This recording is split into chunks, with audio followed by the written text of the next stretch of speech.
யதிராஜாய விவேகானந்த சூரையே சச்சித் சுகஸ்வரூபாய சுவாமினே தாபஹாரினே. எல்லாம் வல்ல பரம்பொருளும் எங்கும் நீக்கமர நிறைந்து கண்ணை இமைக்காப்பது போல் காத்தருள் வருகின்ற பகவான் ஸ்ரீராமகிருஷ்ணர், தூய அன்னை சாரதா தேவி, சுவாமி விவேகானந்த திருவடிகளில் என்னுடைய சாஷ்டாங்க வணக்கங்களை செலுத்தி வணங்குகின்றேன்.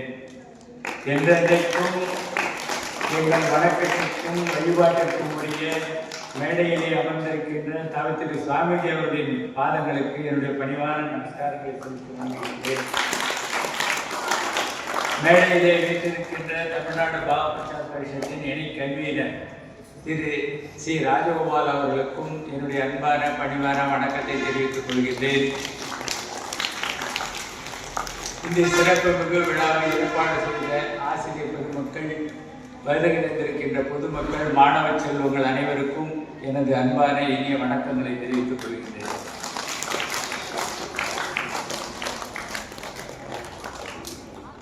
ஆப்ரஹாம் லிங்கன் தெரியுமா? சில பேர் ஒட்டக்க குதிக்கிறான், சில பேர் தலையாட்டுறான். சரி, அமெரிக்க ஜனாதிபதி இருந்தவர். இப்ப டொனால்டு ட்ரம்ப் இருக்கார்ல, அவருக்கு முன்ன ரொம்ப காலத்துக்கு முன்னே அமெரிக்க ஜனாதிபதியா இருந்தார். அவர் அவர் பிள்ளைய ஆசிரியர், அவர் பிள்ளைய பள்ளிக்கூடத்தில் சேர்க்க போறார். அந்த ஆசிரியருக்கு ஒரு கடிதம் கொடுத்து அனுப்புறார். இது ரொம்ப ஃபேமஸான லெட்டர், ஆப்ரஹாம் லிங்கன்ஸ் லெட்டர்னு. அந்த தலைமை ஆசிரியருக்கு ஒரு கடிதம் கொடுப்பார். அவர் அதில் எழுதி அனுப்புறார். தன் மகனை 1ஆம் வகுப்பில் சேர்க்கும் போது அவ்வகுப்பின் ஆசிரியருக்கு எழுதிய கடிதம் உலக புகழ் பெற்றது. அதில் அவர் குறிப்பிடுவதாவது: என் மகன் இவ்வுலகில் வாழ கற்றுக்கொள்ள வேண்டும், உலகின் இயல்பான நிலையை புரிந்து கொண்டு செயலாற்ற வேண்டும், நற்குணங்களை கற்றுக்கொள்ள வேண்டும், எது நல்லது எது கெட்டது என்பதை தெரிந்து கொள்ள வேண்டும், வாழ்க்கையில் வெற்றியும் தோல்வியும் மாறி மாறி வரும் என்பதை அறிந்து தோல்வியை எதிர்கொள்ளும் ஆற்றலை பெற வேண்டும். இவை யாவற்றையும் அவனுக்கு கற்பியுங்கள். மேலும் அவனுக்கு கற்றலில் ஆர்வத்தை உருவாக்குங்கள்.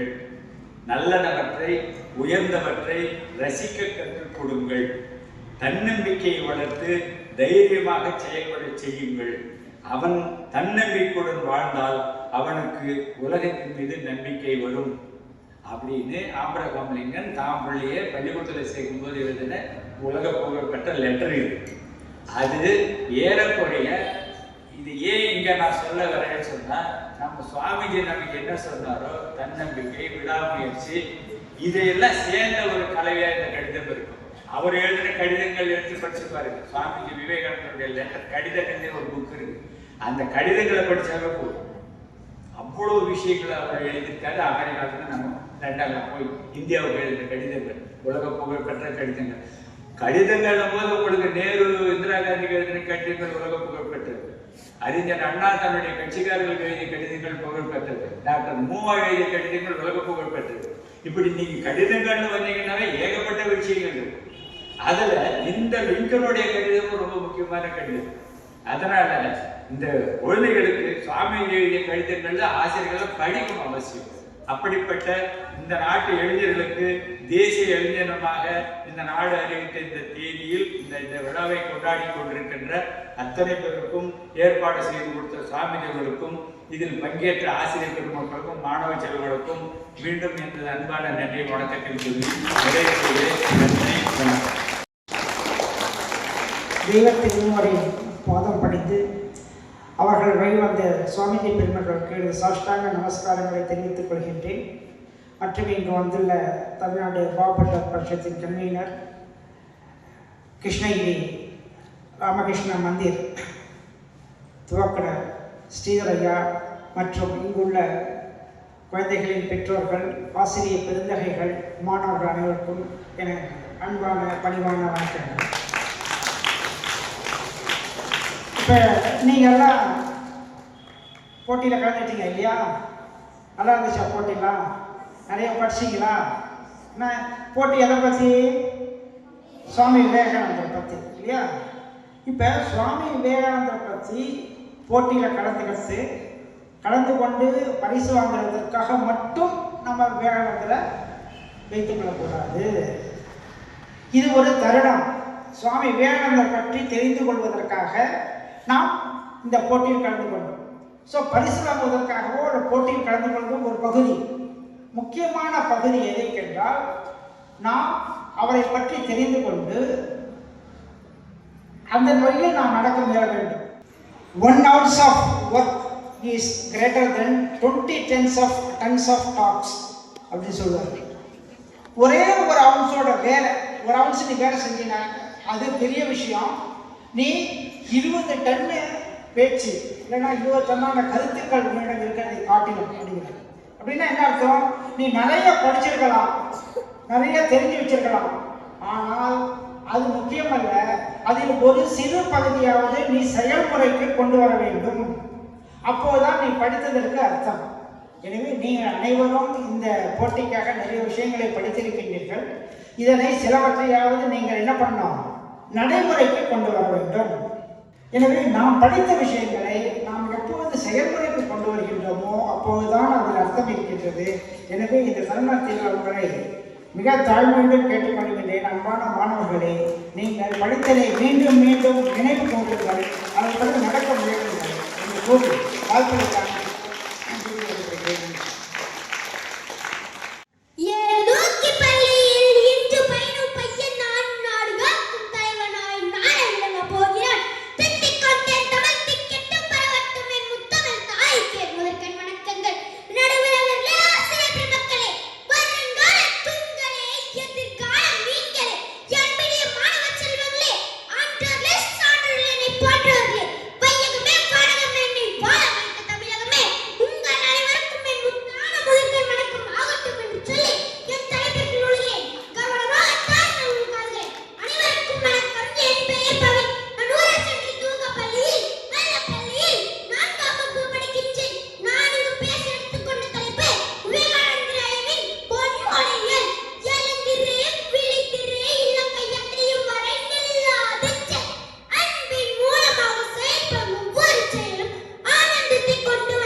விருப்பப்பட்டு நான் பேசுகிற தலைப்பு சுவாமி விவேகானந்தர் ஒப்பித்தார். சிறந்த குணத்தை உருவாக்குகின்ற, மன வலிமையை வளர்க்கின்ற, அறிவை விரிவடைய செய்கின்ற, ஒருவனை சொந்த கால்களில் நிற்கச் செய்கின்ற கல்வியே நமக்கு தேவை.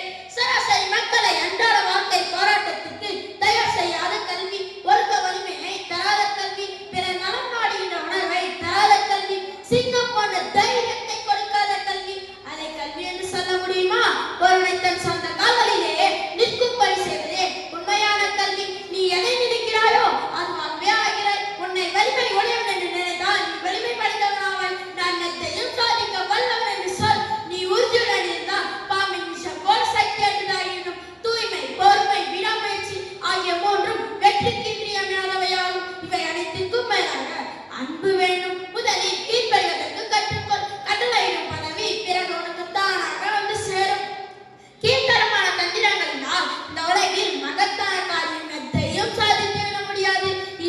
இது என் உறுதியான நம்பிக்கை. உன்னால் சாதிக்க இயலாத காரியம் என்று எதுவும் இருப்பதாக ஒருபோதும் நினைக்காது.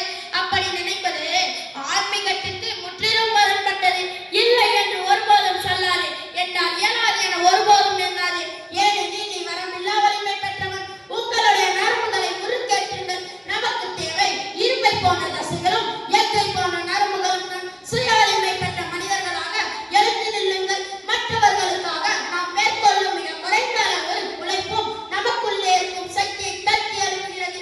பெருமுயற்சி, பெருந்தைரியம், பெரும் வீரம் இவை அனைத்திற்கும் மேலாக கீழ்ப்படிதல் நமக்கு இருக்க வேண்டும். இந்த குணங்கள் தனிமனிதனின் உயர்வுக்கும் சமுதாயத்தின் உயர்வுக்கும் உரிய வழியாகும். உண்மை, தூய்மை, தன்னலமின்மை இந்த மூன்றும் உடையவர்களை நசுக்குவதற்கான ஆற்றல் சூரிய மண்டலத்தின் கீழோ மேலோ இல்லை. ஒருவனே ஆனாலும் உலகம் முழுவதையும் எதிர்த்து நிற்கும் திறனுடையவனான எதிர்ச்சொல்லின்றி குருவிற்கு கீழ்ப்படுகிறது. ஒழுக்க நெறியை பெறலாது பின்பற்றுவது இதுவே வெற்றியின் ரகசியம். தான் விரும்புகின்ற வேலையாக இருந்தால் எந்த முட்டாளும் அதை செய்து முடிப்பான். எந்த வேலையாக இருந்தாலும் அதை தன் விருப்பத்திற்கு ஏற்றதாக மாற்றுவானே அறிவாளி. எந்த வேலையும் மர்மமானதல்ல. நீங்கள் உண்மையிலேயே குழந்தைகளானால் எதற்குமே அஞ்ச மாட்டீர்கள். எதற்காகவும் தயங்கி நிற்க மாட்டீர்கள். சிங்கங்கள் என திகழ்வீர்கள். நாம் இந்தியாவையும் ஏன் உலகம் முழுவதையும் விழித்தர செய்தாக வேண்டும். கோழைத்தனம் உதவாது, முடியாது என்பதை நான் ஏற்றுக்கொள்வதில்லை. புரிகிறதா? உயிரே போவதானாலும் உண்மையை பற்றி நில்லுங்கள். நடந்ததை நீ வருந்தாதே, கனதை நீ கணக்காதே. நீ செய்த நல்ல செயல்களை நினைவில் வைத்துக் கொள்ளாதே. சுதந்திரனாக இரு. பலவீனனாக, பயனவனாக, முட்டாளாக இருப்பவன் ஆன்மாவை அடைய முடியாது. என் சகோதரர்களே, நாம் எல்லோரும் கடுமையாக உழைப்போம். தூங்குவதற்கு இது நேரம் இல்லை. எதிர்கால இந்தியா நம்முடைய உழைப்பை பொறுத்தே அமையப் போகிறது. நன்றி, வணக்கம்.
We want the next lesson by weak step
பெற்றவனாகிறார் என்று கல்வி குறித்த உணர்ச்சிகளையும் அனைவரிடத்திலும் பரப்பியுள்ளார் சுவாமி விவேகானந்தர்.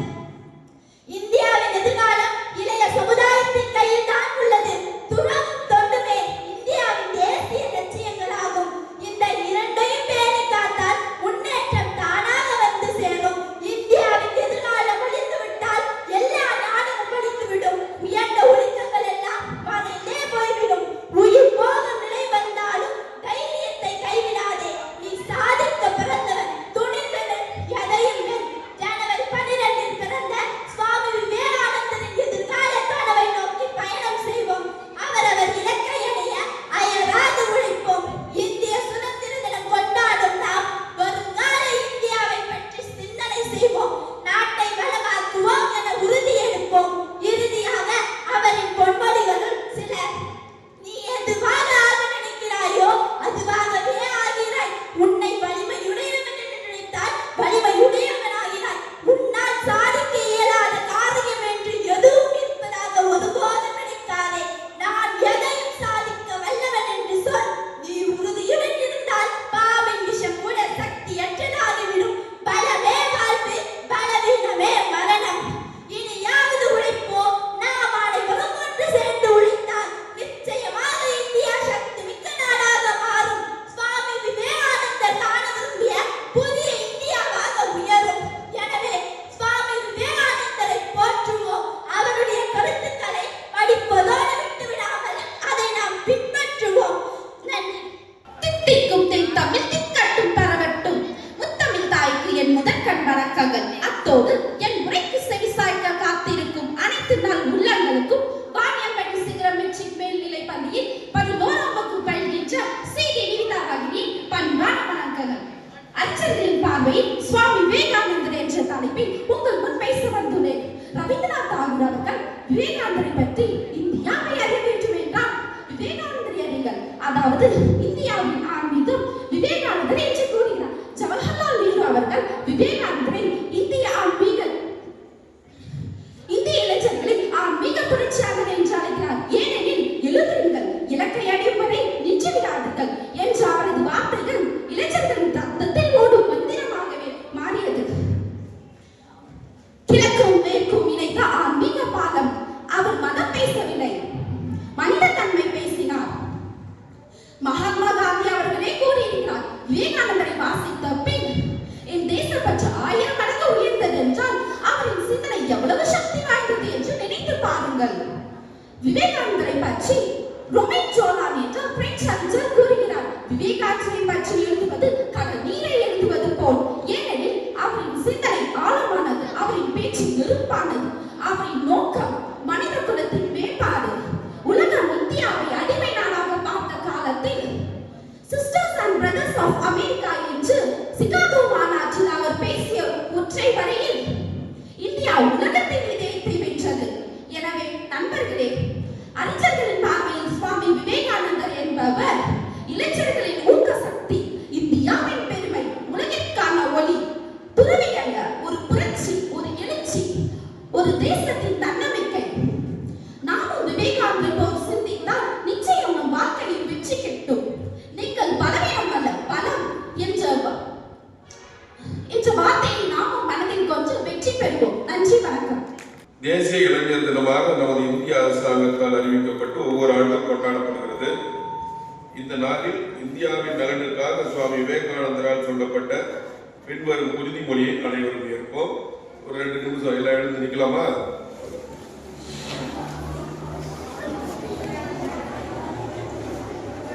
உறுதிமொழி வாசிப்பது என்ன பண்ணணும்?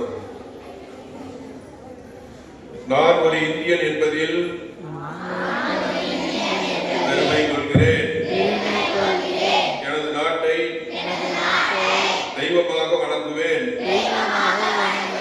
என் தாயை, என் தந்தையை பக்தியோடு வணங்குவேன். என் ஆசிரியரை தெய்வமாக போற்றுவேன். இந்திய மக்கள் அனைவரையும் சகோதர சகோதரிகளாக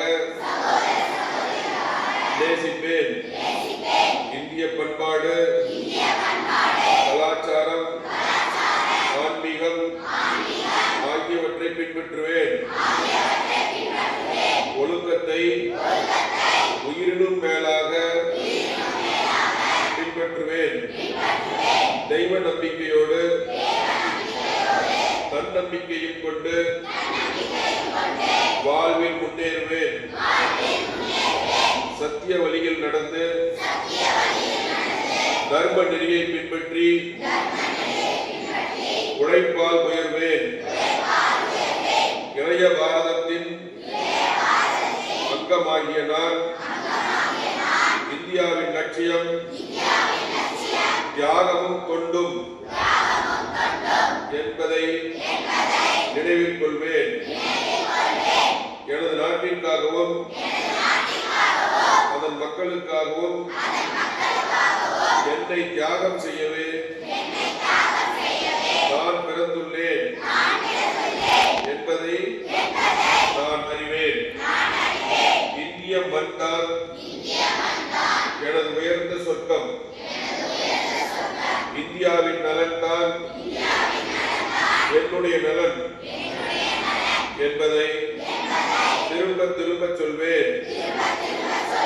உயர்ந்த சிந்தனையும் நிறைந்த நல்லொழுக்கமும் கொடை உள்ளமும் இரக்க குணமும் கொண்டவனாக இருப்பேன். என்னால் இயன்ற அளவு மற்றவர் நலனுக்காக கொண்டு செய்யும் மனப்பான்மை உடையவனாக இருந்து அனைவருக்கும் உதவி செய்வேன். எல்லாம் வல்ல இறைவா, எனக்கு மனிதத்தன்மையை கொடு, மனோபலத்தை கொடு, வீரத்தை கொடு, விவேக புத்தியை கொடு, இறை பக்தியை கொடு, இரக்க சிந்தனையை கொடு, அறிவை கொடு, ஆற்றலை கொடு, அனைவரையும் நேசிக்கும் மனப்பான்மையை கொடு, தேச பக்தியும் தெய்வ பக்தியும் கொண்டு பண்பாடுகள் நிறைந்த இந்த பாரத நாட்டிற்கு ஒரு உன்னதமான செயல் வீரனாக திகழ்வேன் என்று இந்த நாளில் தேச பக்த துறவி சுவாமி விவேகானந்தரின் முன்பாக உறுதிமொழி ஏற்கிறேன். வாழ்க பாரத தாய் திருநாடு. வந்தே மாதரம்.